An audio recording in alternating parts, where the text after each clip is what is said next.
Bom, boa tarde a todos. Muito obrigado ao Instituto Fernando Henrique, ao presidente Fernando Henrique, ao Sérgio Fausto. Uma alegria estar aqui com o professor Zé Roberto aí, para falar sobre cenários de 2015. Eu estou incumbido aqui, comissionado, para falar um pouco sobre a política. E o Zé Roberto citou o Pedro Malan. Tem uma frase que eu gosto ainda mais dele, quando ele falava que no Brasil não é que é difícil prever o futuro, é difícil prever o passado até, né? Tem tanta coisa que acontece, então o cenário é realmente muito complexo.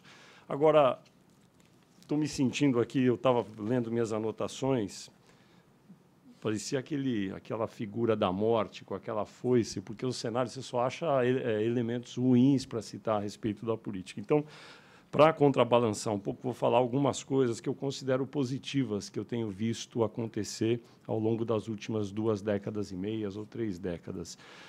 Nunca eu acho que devemos esquecer que este ano de 2014 teve a 7ª eleição presidencial direta consecutiva na atual fase democrática do Brasil.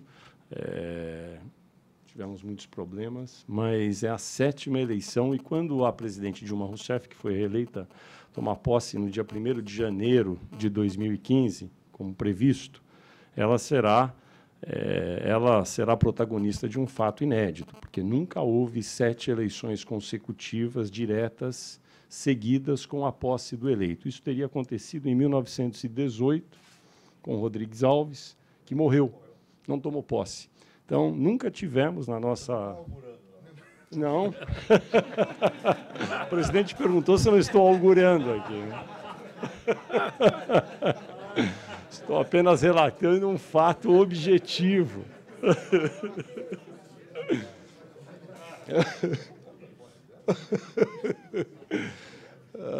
Então, é um fato de razoável significância para a nossa história tão jovem de democracia, e a gente sabe a dificuldade que foi chegar até aqui. Então, não é desprezível que isso tudo tenha acontecido, apesar de certos discursos e certas declarações mais vitriólicas de uma parte ali do Partido dos Trabalhadores e das forças que estão no governo sobre controle da mídia, essas declarações muito retóricas. Apesar disso tudo, quando a gente olha em volta na América Latina, ainda não chegou na prática tudo isso por aqui. Então, há uma liberdade ainda grande de se falar tudo que a gente acha que tem que ser falado. Vive-se uma democracia realmente vibrante no Brasil. Basta lembrar o que aconteceu em junho de 2013, com as manifestações nas ruas que surpreenderam aos políticos da oposição, da situação, e que demonstram um vigor muito grande da sociedade brasileira. Esse componente, eu acho que nunca pode ser esquecido nas análises e nos cenários que se projetam para o ano que vem. E, depois de falar um pouco sobre isso, vou entrar na parte um pouco mais negativa. Agora, eu fiz algumas anotações que eu trouxe aqui e gostaria de projetar, mas eu estou sem o controle ali do computador. Como que será que...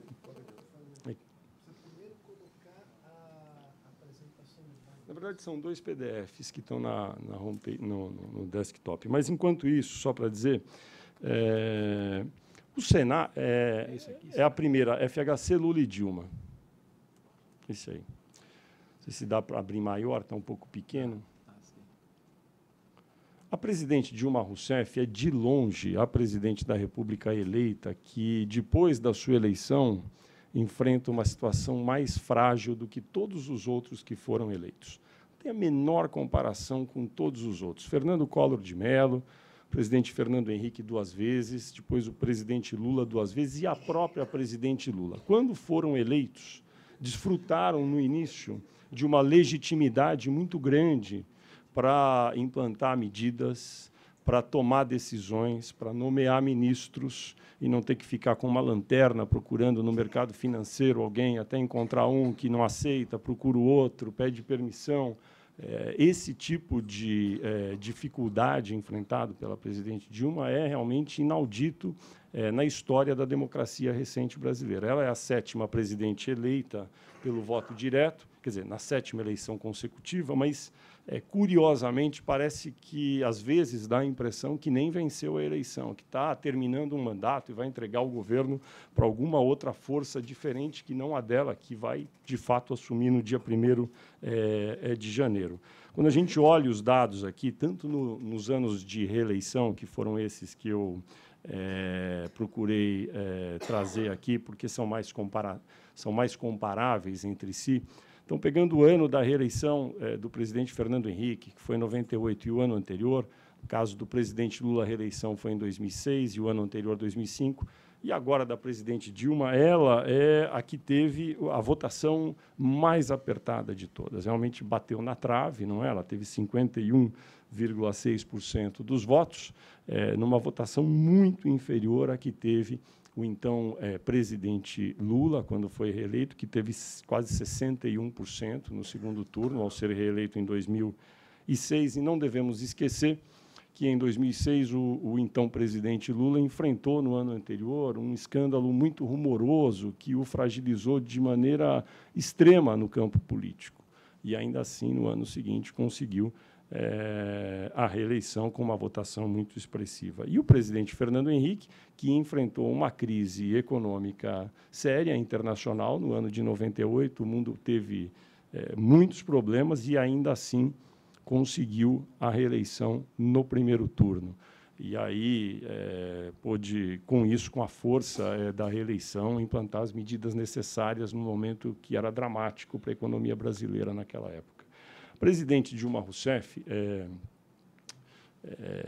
cada vez mais, olhando o cenário político em Brasília, como as coisas se dão no cotidiano, observando lá de perto, no dia a dia, fica muito dependente das forças que a levaram para a cadeira de presidente, sobretudo do ex-presidente Luiz Inácio Lula da Silva. Esse episódio da nomeação do ministro da Fazenda talvez seja muito elucidatório sobre como tem se dado a formação do novo governo. O ex-presidente Lula disse com muita clareza para ela que desejava, que achava que o correto seria que ela realmente negociasse com o Bradesco, no caso a instituição bancária, para que cedesse o presidente da instituição, Trabuco, para ser o ministro, e que chamasse também Henrique Meirelles. Ele falou isso diversas vezes. E ela, enfim, fez o convite de uma forma que talvez não foi convincente o suficiente, né? A informação pública que todos temos é que, por uma questão de sucessão interna numa instituição tão grande como o Bradesco, o presidente atual, Trabuco, que tinha um acordo com o presidente atual do Conselho, Lázaro Brandão, não poderia aceitar, mas que poderiam indicar Joaquim Levy. Essa é a informação pública. Agora, a informação disponível que se tem nos bastidores é que haveria, sim, uma possibilidade de ter se negociado um pouco mais, mas a presidente Dilma Rousseff, sempre muito reticente, preferiu não fazer o esforço, talvez, extra para ter a nomeação, como foi sugerido inicialmente pelo seu antecessor e grande mentor ainda, Luiz Inácio Lula da Silva. Eu acho que esse problema para ela, que foi muito presente no primeiro mandato, deve se acentuar agora no segundo, e as insinuações sobre um governo um pouco tutelado pelo grande líder do PT serão cada vez mais presentes a partir do início do próximo ano. Só para recapitular, a partir de agora, a presidente Dilma Rousseff vai ter que acomodar uma base aliada no Congresso de aproximadamente 15 legendas dentro do governo federal. 15 legendas. É um número que nunca se viu. Francelino Pereira falava que a Arena era o maior partido do Ocidente, é que ele não tinha visto ainda o que iria acontecer mais adiante com esse agrupamento partidário. A presidente tem 39 ministérios ou cargos de ministros para distribuir, enfrenta diversas resistências ali entre os seus aliados, e é por essa razão, e não por outra, que até hoje, até agora, nesse momento, eu estava checando aqui, presidente, se já havia alguma indicação de que poderia ser votada hoje essa lei essa alteração na lei para permitir o rombo maior nas contas públicas, a alteração na lei orçamentária, e até agora não foi. E não é por outra razão a não ser pela distribuição de cargos e da partilha do governo nos próximos 4 anos, que essa lei ainda não foi votada, e, por conta disso, também houve tantas dificuldades na fase anterior, agora, que antecedeu essa, que será no plenário do Congresso.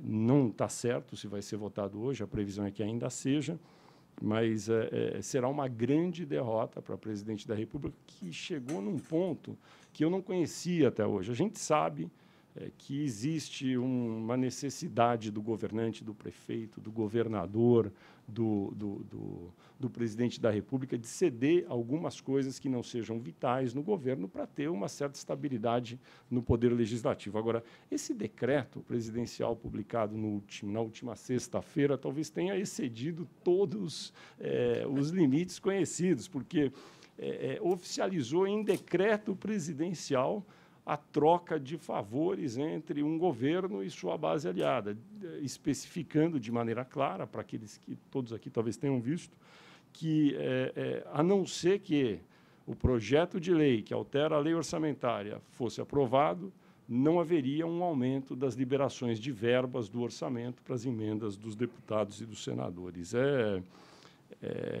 quase que chocante. Talvez isso sempre aconteça, não é? Essas conversas sempre existem. Agora, colocar num decreto presidencial, eu realmente nunca tinha visto. E eu fiquei imaginando, a minha primeira reação ao ver isso foi, e se com tudo isso ainda não for aprovado? Aí a derrota realmente vai ser muito grande, vai produzir um curto-circuito enorme na véspera da posse presidencial.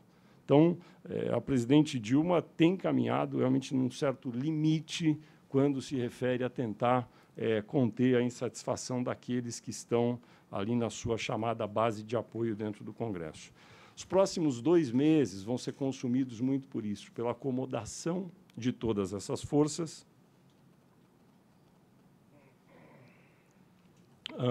O que não é fácil. Para citar um caso específico, a nomeação da senadora Cátia Abreu, que pertence, no momento, ao PMDB de Tocantins, causou muita insatisfação no maior doador de campanhas políticas da história do Brasil, desde o Pedro Álvares Cabral, não é?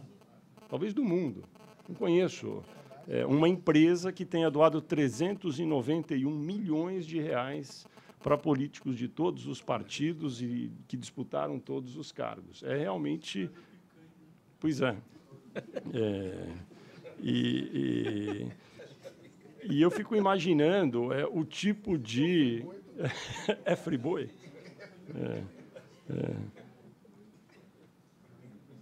Então, esse tipo de mini-crises, vamos chamar assim, porque...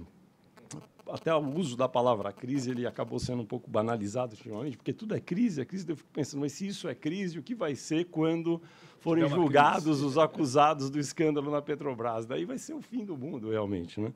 Mas, enfim, essas mini-crises têm que ser resolvidas diariamente, têm consumido muita energia da presidente.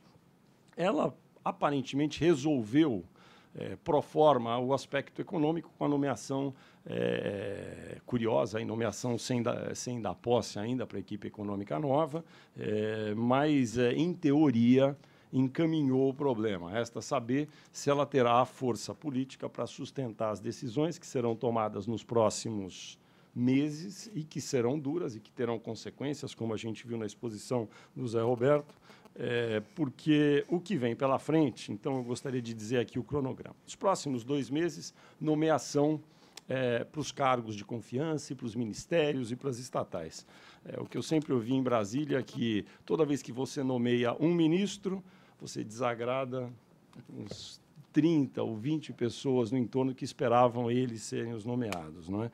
Aí sempre é um período que um fica alegre e muitos descontentes. E quando a situação já não está boa, isso acaba agregando a situação ruim, o clima ruim que se instalou no Congresso. Em dezembro e janeiro, também neste dezembro e em janeiro, a expectativa é que seja concluído o trabalho das investigações da Operação Lava Jato por parte da Polícia Federal. O juiz Sérgio Moro, que dizem é o verdadeiro Joaquim Barbosa, não é? Ele, Não era o Joaquim Barbosa. Ele é o Joaquim Barbosa verdadeiro, porque é muito rígido, muito cauteloso e muito obstinado no trabalho de coletar todas as provas. Deu um prazo aí de mais 15 dias para a Polícia Federal. O Procurador-Geral da República já recebeu um vasto material para fazer um juízo a respeito de quais serão os políticos que serão formalmente denunciados ao Supremo Tribunal Federal. E as contas mais modestas são de que haveria pelo menos 70 nomes citados, 70 nomes de autoridades que têm direito ao foro no Supremo Tribunal Federal. Maioria, evidentemente, de deputados e senadores, embora não se saiba exatamente quem são todos eles, há uma suspeita grande. Brasília, nas últimas semanas, vive uma ansiedade tremenda, porque os próprios políticos não têm certeza. Eles sabem o que eles fizeram, mas eles não sabem o quanto do que eles fizeram foi descoberto. Então, você imagine o que é dormir todos os dias com essa dúvida e sem saber o que vai acontecer no dia seguinte.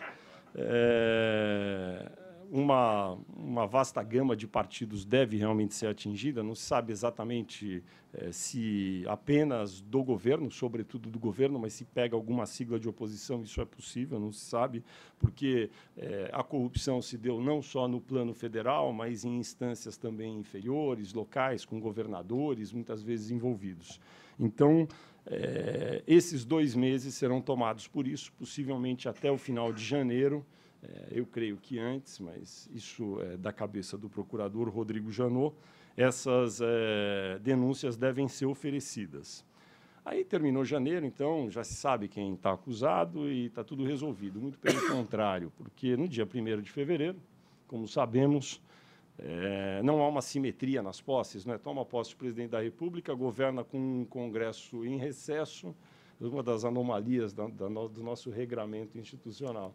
Fica ali 1 mês governando com um Congresso antigo que nem está lá, está em férias. E no dia 1º de fevereiro toma posse o Congresso novo, e esse Congresso novo tem que, imediatamente, como primeiro ato, eleger os seus 2 presidentes e as suas mesas diretoras, sendo que os candidatos até agora apresentados são todos muito suspeitos de também poderem ter algum relacionamento com esse caso da Operação Lava Jato. Então, imaginem, senhores todos, a dificuldade para nomear ministro sem saber se esse ministro está ou não implicado numa operação dessa monta, se algum aliado muito relacionado ao ministro tem problemas, terá problemas com a justiça por conta do crime na Petrobras, e se é possível eleger um presidente da Câmara e do Senado, que são ali 2 figuras importantes, relevantíssimas na estrutura da República, se estão ou também se não estão envolvidos. Eu confesso que, em muitos anos, fazendo a cobertura profissional, acompanhando a política em Brasília, nunca vi uma transição de um governo para o outro com tantas dúvidas e tantos pontos de interrogação na engenharia política que terá que ser feita. Aí passamos, digamos que a coisa vai andando, né? Mas aí temos abril, maio e junho, que é um período... terá o Carnaval ali, que será um pequeno refresco, mas daí em abril, maio e junho é um período que concentra muito reajuste salarial, muitas datas bases, período que, tradicionalmente, no Brasil, a gente assiste a muitas greves, muitos protestos. Vai coincidir também nesse período pós-Carnaval, quando as pessoas voltam aí finalmente para os seus trabalhos, voltaram realmente das férias, acabam as férias escolares, aí as pessoas vão sentir o aumento de ônibus, o aumento de tarifas em geral, a gasolina já subiu, talvez suba mais, energia elétrica, a sensação de bem-estar da população, o chamado feel good factor, como dizem os americanos, talvez se deteriore. Ninguém sabe em que nível, é impossível prever, mas não seria um absurdo imaginar que haverá uma deterioração do sentimento de bem-estar dos brasileiros ao longo do 1º semestre do ano que vem. E aí, vamos lembrar junho de 2013. Ninguém foi capaz de prever e ninguém será capaz, talvez, de prever novamente. Agora, o que nós vimos aconteceu. Havia fatos concretos naquele período que, olhados em retrospecto, explicavam, pelo menos em parte, a insatisfação daqueles todos que foram às ruas. E só para lembrar, eu estava olhando aqui o número de usuários de internet no Brasil. No ano de 2014, foi o ano que o Brasil teve 50% dos seus habitantes com acesso à internet.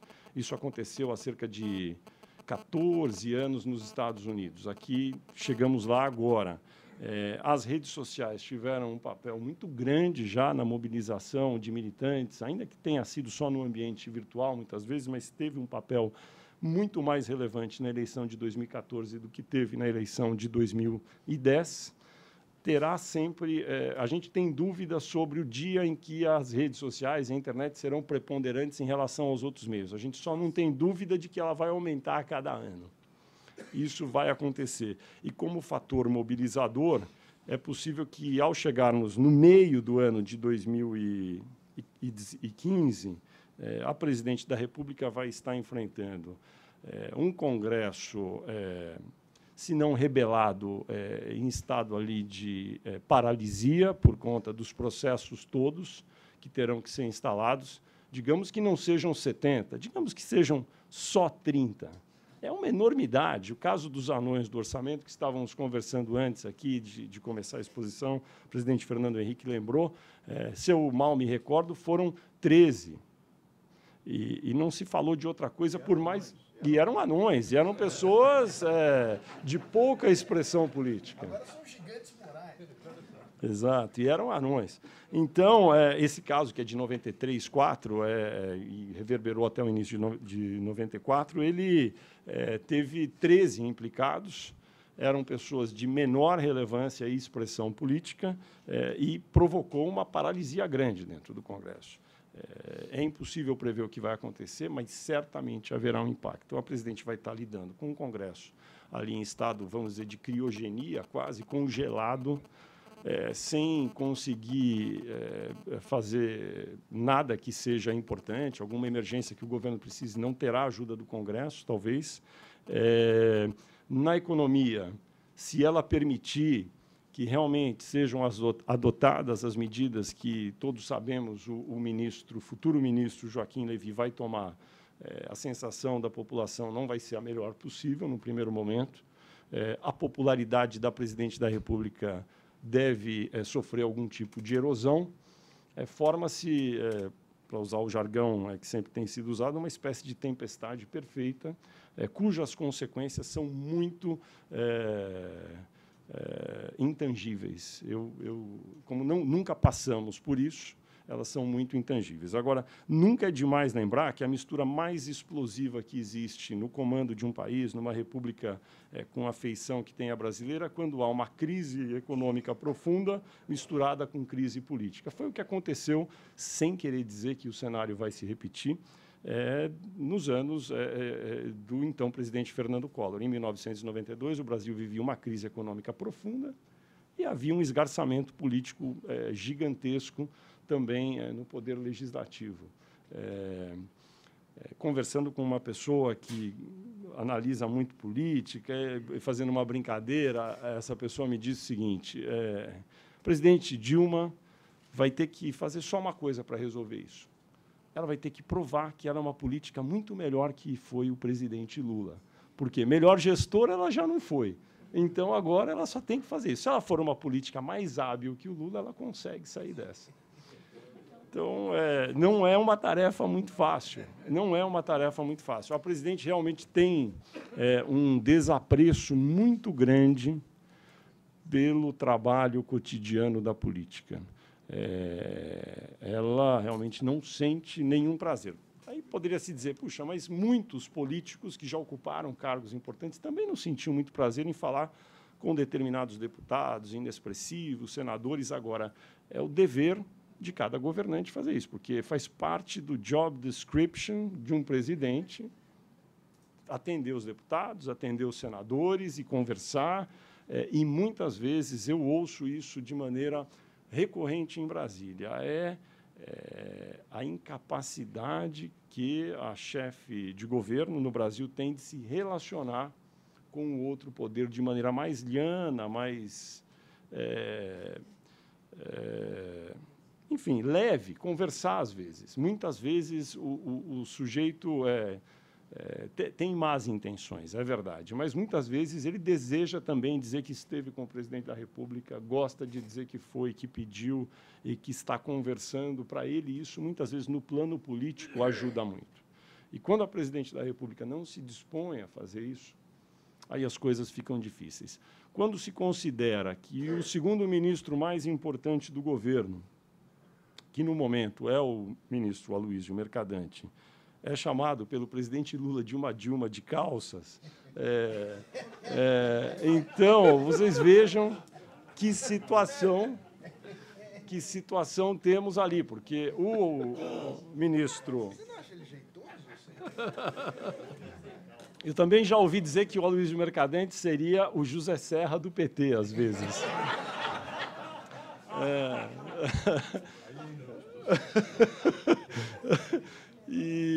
Então, é um Palácio do Planalto cuja composição carece muito de alguém que faça a política, que goste de fazer política e que entenda, sobretudo, a necessidade de fazer política para o bem da República, para o bem das instituições. Não se enxerga isso lá. Eu tenho uma outra transparência, Zé Roberto, se você pudesse... É um outro PDF que tem aí.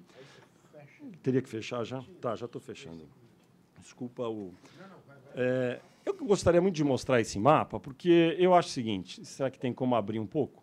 Esse mapa, eu acho ele muito interessante, porque todos os meios de comunicação, de uma maneira quase que maniqueísta, automática, terminou a eleição, qualquer eleição, para prefeito, governador, começa. Quem ganhou em tal lugar, quem perdeu em tal lugar, e divide em duas cores, quem ganhou e quem perdeu. Então, aquele mapa menor nos mostra os estados onde o Partido dos Trabalhadores, com a candidatura da presidente Dilma Rousseff, foi vencedor e ela, enfim, acabou sendo reeleita. Então, temos a parte norte do Brasil vermelha e a parte sul azul, que foi nos estados exatamente onde venceu Aécio Neves, que foi o candidato do PSDB. Agora, o Brasil, de fato, está dividido com uma linha entre vermelho e azul, ou ele está mais misturado? Daí foi até um mestrando da Unicamp, chamado Thomas Conte, que, 2 dias depois da eleição, falou, olha, eu acredito que não seja tão dividido como se tem falado. Porque quando a gente faz uma gradação das cores, atribuindo aos percentuais uma gradação de azul até o vermelho, ou de vermelho até o azul, como queira, a gente vê que o Brasil tem muito mais áreas em que tem o azul misturado com o vermelho do que propriamente áreas só vermelhas e só azuis. Isso significa que há duas leituras. Primeiro, que não há divisão geográfica tão clara como aquele mapa menor, e também que, no Brasil inteiro, há muitos votos de pessoas que ficaram insatisfeitas com o atual governo, que é, no fundo, o resultado da eleição. A presidente Dilma Rousseff venceu com 51,6% dos votos. Esse mapa me dá a sensação de que há um eleitorado enorme espalhado pelo Brasil, exceto em um ou outro estado do Nordeste, não por acaso, Maranhão, Piauí e Ceará são os 3 estados onde o voto petista foi mais forte. Um imenso eleitorado espalhado pelo país que está, de alguma forma, insatisfeito e que está pronto para, eventualmente, se manifestar pelo voto ou, de alguma forma, contra a atual condução do país.